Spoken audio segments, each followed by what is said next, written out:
परदेसी के यार ने उसके मामलात पर गंदी नज़र डाली और उसी परदेसी की बीवी ने अपने शौहर का कत्ल कर दिया। अस्सलाम वालेकुम, कैसे हैं आप लोग? मैं हूं आपके साथ अदनान और आज की कहानी एक परदेसी की है। ये सारे मामला परदेसियों के साथ ही क्यों होते हैं जबकि वो सबके साथ मुखलिस होते हैं।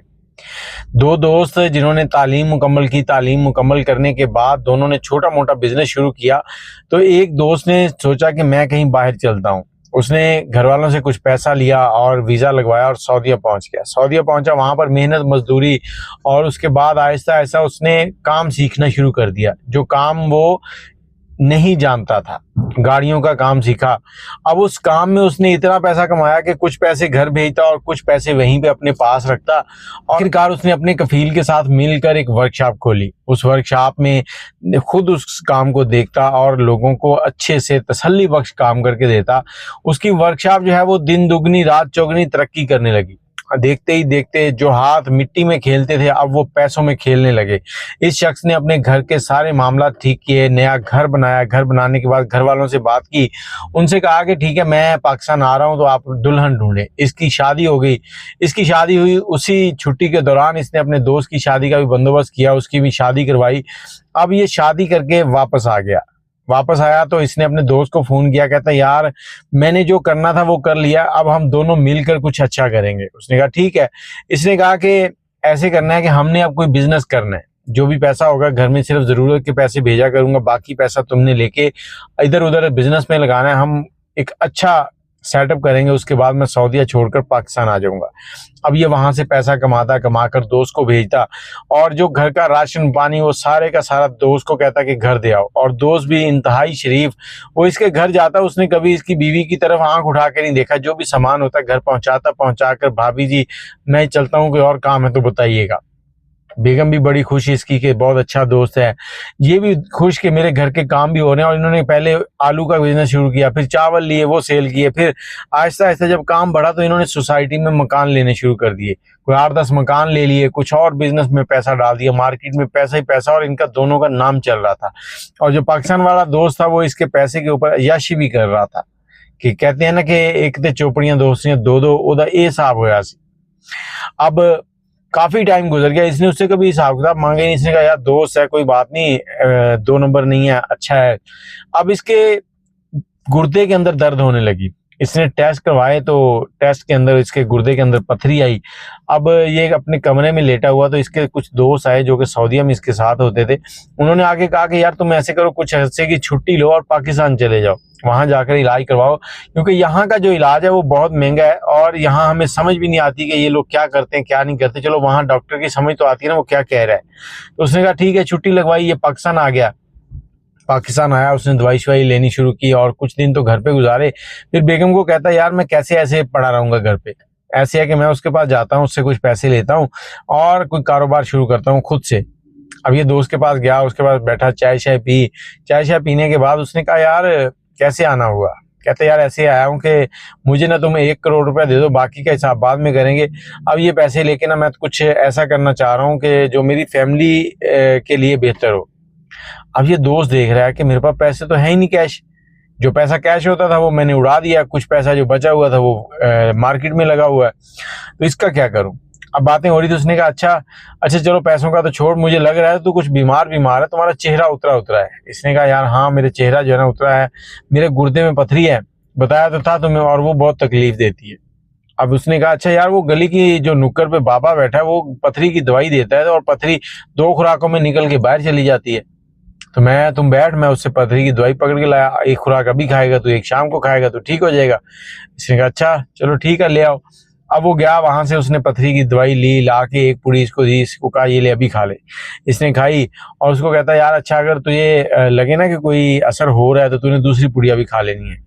अब इसने कहा चलो मैं तुम्हें तुम्हारे घर छोड़ आता हूँ। इसने अपनी गाड़ी निकाली है और उसको उसके घर छोड़ने चला गया। उसके घर छोड़ा है, छोड़कर उसको कहता है ठीक है तू लेट रेस्ट कर और अगर कोई मसला हो तो मुझे फोन कर लेना। अब वो लेट गया। उसने देखा कि थोड़ी देर के बाद ना उसकी तबीयत जो है वो खराब होने लगी और वो उल्टियां सी आने लगी। इसने कहा लगता है जो दवाई है उसने असर शुरू कर दिया है, तो तुम ऐसे करो दूसरी पुड़िया भी खा लो। अब इसने क्या किया था, पुड़िया के अंदर जहर डाल दिया था। अब इसने कहा दूसरी पुड़िया भी खा लो, तो इसने दूसरी पुड़िया खाई और चंद मिनटों के बाद उसके मुंह से झाग सी निकल रही है, अजीब सी हालत है और वो मर गया। अब इसकी जो बेगम थी, इसको तो शक पड़ रहा था कि मेरे शौहर के साथ कुछ गलत हुआ है, लेकिन जो बाकी घर के लोग या दूसरे थे वो यही समझ रहे थे कि यार ये सऊदीया में बीमार था, वहां से आया है, तो इस वजह से ये बीमार था और मर गया है। किसी ने कुछ खास मतलब पैरवी नहीं की और कोई पुलिस केस नहीं बना। अब जो इसका दोस्त था वो मजे से अपनी अय्याशी कर रहा है। इसकी बीवी को शक पड़ता था, वो रात को जब भी सोती तो उसको ख्वाब में, जहन में ख्यालात आते कि मेरे शौहर का कत्ल हुआ है, मैं बदला लूंगी। अब उसने अपने शौहर के दोस्त को कई बार फोन करना और करके कहना कि आप घर चक्कर लगाएं, कुछ हिसाब भी दे जाएं और बाकी मुझे आपसे कुछ बात भी करनी है, तो बच्चे भी आपसे मिलना चाहते हैं। अब उसने हर बार टाल मटोल कर देनी। एक दिन वो आया तो उसने आके कहा, जी भाभी, कहती वो तुम्हारा भाई कह रहे थे कि कोई हिसाब किताब है तुम्हारे पास। उसने कहा जी फलां फलां चीजें हैं, वो आपके प्लॉट वगैरह हैं, वो भाई उनके नाम ही है, दोस्त के नाम पे, बाकी जो हिसाब था वो उन्होंने मुझसे ले लिया था। कहती मुझे तो उस दिन वो कह के गए थे कि हिसाब अभी रहता है, नहीं कहते उन्होंने मुझसे सारा पैसा ले लिया था। अब उसकी बीवी को शक पड़ गया कि पक्का इसी ने कुछ ना कुछ किया है, क्योंकि ये जो पैसे के ऊपर बेईमान हो चुका है। अब उसने कहा कि मैं इसको किसी ना किसी तरीके से मारूंगी और मौत इसके खौफ इसको नजर आए ऐसे मारूंगी। औरत ने अपनी चाल चलनी शुरू की। कहते हैं औरत की चाल जो है ना बड़ी खतरनाक होती है। अब उसने कुछ प्लान बनाया, उसने रोजाना इसके साथ टेलीफोन पे बात करनी और उसके बाद इसको घर के काम कहना, इसने घर आना और मटक मटक के उसने इसको अदाएं दिखानी। तो एक दिन इसको बिठा के कहती आप चाय पियेंगे? इसने कहा जी। चाय पीते हुए कहती मुझे समझ नहीं आ रही मैं क्या करूं, तुम्हारे जो भाई थे वो इस दुनिया से चले गए हैं, अब मेरा अकेले जिंदगी कैसे गुजरेगी, और अगर आप बुरा ना माने तो मैं आपसे कुछ कहना चाहती हूँ। कहता जी। कहती मुझे आप बहुत अच्छे लगते हैं और जिस दिन से मैंने आपको देखा मुझे तभी से आप बहुत अच्छे लगते हैं, बस मैं कभी कह नहीं सकी। और दूसरी तरफ से कि तुम्हारे भाई के पास पैसा था और तुम्हारे पास इतनी दौलत नहीं थी, तो मुझे यही था कि अगर मैं उसको छोड़ के तुम्हारी तरफ आई तो वो तुम्हें छोड़ देगा, फिर हम दोनों भूखे मरेंगे। तो ये लड़का कहता हाँ पसंद तो आप भी मुझे शुरू दिन से हैं, लेकिन मेरे दोस्त की इज्जत है आप, इसलिए मैंने कभी आपकी तरफ नजर उठा के नहीं देखा। तो उसने कहा कि अभी तो दोस्त चला गया इस दुनिया से, अब क्या इरादा है? इसने कहा ठीक है हम शादी कर लेते हैं। अब इन दोनों ने चाय शाय पीनी, घूमना फिरना, उसके बाद शादी हो गई, निकाह हो गया। अब औरत प्लान बना रही थी कि मैं कैसे इसको मारूं। कभी सोचे कि इसको जहर दे के मारूं, कभी तकिए से इसका गला दबा के मारूं सांस रोक के, लेकिन फिर जहन में आता कि इसको तकलीफ का एहसास दिलाना है।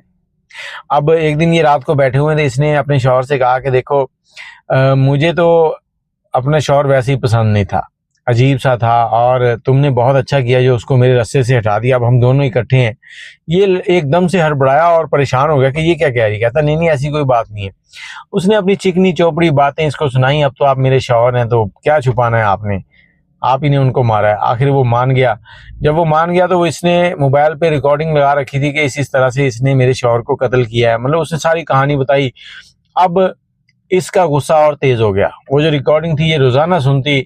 अब एक दिन इसने कहा कि आप अपनी पहली बीवी के पास चले जाते हैं अक्सर, तो मैं घर में अकेली होती हूँ तो मुझे डर लगता है, आप एक काम क्यों नहीं करते, मुझे एक पिस्टल ही ले दें ताकि घर में अगर कोई आए तो मैं अपनी हिफाजत कर सकूं। इसके पास पिस्टल था, इसने ला के उसको चलाना सिखाया। 2-4 दिन हवाई फायरिंग करते रहे। आखिर एक दिन ये वापस आया और सो रहा था तो उसने क्या किया कि पिस्टल हाथ में पकड़ा है, इसके चेहरे पर जोरदार थप्पड़ मारा है। जब थप्पड़ मारा तो इसकी आंख खुली तो कहता क्या हुआ? कहती हुआ कुछ नहीं है, सीधा हो जा। उसने बिना सोचे पहली गोली इसकी टांग में मार दी। इसने कहा क्या हुआ? कहती अगर आवाज निकाली तो दूसरी गोली तुम्हारे माथे में मारूंगी। कहता क्या हुआ क्या है? कहती तुमने मेरा हंसता बसता घर उजाड़ दिया, पैसों के चक्कर में मेरे शौहर को जहर दे दिया। तो ये आगे से मिलते हैं तरले कि तुम मेरी बीवी हो, ये है वो है, इस तरह से करने लगा। उसने कहा नहीं आज तुम्हारी खैर नहीं है, मैं तुम्हारी आंखों में मौत का डर देखना चाहती हूँ, तुम्हें पता चले कि कैसे मौत आती है। उसने पहले इसकी दाईं टांग में 2 गोलियां मारी, फिर बाईं टांग में गोलियां मारी, फिर बाजुओं में गोलियां मारी और आखिरी गोली जो है इसके सीने में मारी, यहाँ दिल के ऊपर। तो ये तड़पते हुए मर गया। उसके बाद उसने क्या किया कि कुछ सामान घर का बखेरा है, इधर उधर विंडो खोल दिया, लोग आए, हंगामा हो गया, क्या हुआ पता नहीं कौन आया था, इसको कत्ल कर गया। पुलिस आ गई। पुलिस ने जब सारा मामला देखा तो पुलिस समझ गई कि बीवी का हाथ है, क्योंकि यहाँ चोरी तो हुई नहीं है। पुलिस ने बीवी को पकड़ा, थाने ले गए। थाने ले जाकर 2-4 रसीद की तो उसके बाद वो फर बोलने लगी। फिर वो बोली कि इस तरह से मैंने इसको कत्ल किया है। क्यों कत्ल किया, तो उसने अपने मोबाइल से वो रिकॉर्डिंग निकाल के दी कि ये देखें इसने मेरे शौहर को मारा था। अब उस औरत ने सिर्फ अपने शौहर की मौत का बदला लेने के लिए 7 से 8 महीने इसके साथ गुजारे, लेकिन इसको मौत के घाट उतार दिया।